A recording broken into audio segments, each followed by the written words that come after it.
we got our base guys working through kneeling plate half moons. Just going heavy. These guys are working with 50. If you got a 45-pound plate with a 5-pound plastic plate pinched on it.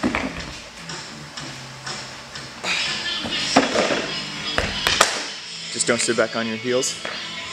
You gotta stay up as you rotate through. So if you have 2 plates, it's better, like Clint's doing, to have the plate that you're pinching on the finger side of your hand, not on the thumb side. Thumb side will kind of slip around. So see, you guys got that little 5-pound plate pinched on it with all 4 fingers right there. That's a better way to do it. Then we've got them coming over here. They're working squat to pistol. Scott, remember your setup. Your setup has to be feet shoulder width apart, straight ahead. You too, Graham. Feet shoulder width apart. Feet shoulder width apart. Yep, there you go. There, that's pretty good. Good. So that's Scott's using the pole to support himself. Some of our athletes need that. Some of them don't. Scott, your setup's wrong. Stand up. Feet shoulder width apart, straight ahead. There you go. So you're gonna do 2 each side. That right there.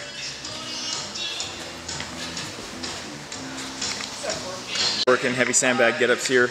Clint's got a 100-pounder. He's gonna try to work through 8.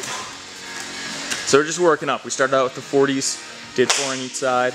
We're doing 8 total, so it's gonna be 4 on each side. We normally don't do it like that, but for a strength movement, we're gonna do it like that. And we went up to 60s, and now most of them are 80s, and that's where they stopped. Clint here's challenging himself doing 100. Me? Yeah. After that, we're doing our mobility. Next, we're just doing the FMS overhead squat.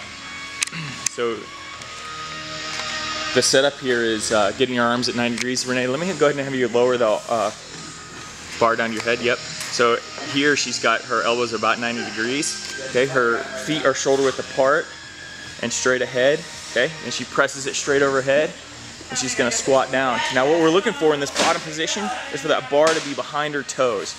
Renee has pretty darn good mobility, so she's able to do it with her feet, or her shoes, I should say, flat on the ground. Her heels are still elevated because she's wearing running shoes, but that's pretty. See, it's a little bit forward there. So she's got to try. She's got to give it. She's basically, what we've done is progressed her from these 2x6s to the black ledge right there, in between the 2x6s, and now she's on the ground, and that's the level where she can. Sorry, my card filled up, but that's a level where she can keep her position proper, and but still struggle with it a little bit. So Yara's the same way. Yara's got good mobility. Yara, make sure your feet are pointed straight ahead. Pointing the feet straight ahead is so important because that allows us to see whether or not you can clear your knees out of the way and allow your hips to open up and drop into that position. And what you find is that if you don't have that, or if you're struggling with that, then your feet will sort of naturally turn out. Now here's Jess. Jess has, she's broken her tib fib before, so she has real limited ankle mobility, and that's sort of affected the way that everything works together, her hips and everything. So she's on this 2x6. Her feet are elevated, and she still has her feet splayed out a little bit, but you know, she's getting there. That's just what we had to do with her in order to get her to that hard but doable movement. So think about the ledge as like a lighter weight, basically. The higher the ledge, the lighter the weight you're doing. In terms of like thinking about it like loading.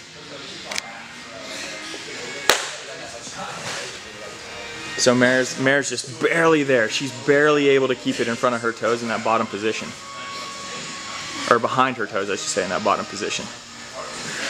You can see she's still struggling with it. So we're doing 5 of these total. So that's what we want on that overhead squat. We want you struggling with it, just like we want you struggling with the sandbag get-ups over here as you load up. Now, if you only have one sandbag get-up, if you don't have a sandbag get-up, we'll put substitutions in the session right up for you to do instead of sandbag get-ups. So here's our weighted front bridge.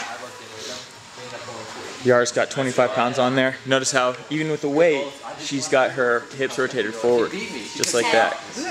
So if her butt starts to stick up, that's the limit. She's got to be able to keep her hips tucked under her in order to be able to keep going up in weight. That can't happen. So the limit is just how much weight you can handle while still keeping your pelvis rotated towards your belly button. There's a good example right there. But Clint's right at his limit too. See how his butt's kind of starting to come up a little bit right there? He just fixed it, but that's about his limit right there, about 35 pounds. And 35 pounds is good. It's a great core bracing exercise. You'll hold it for a minute.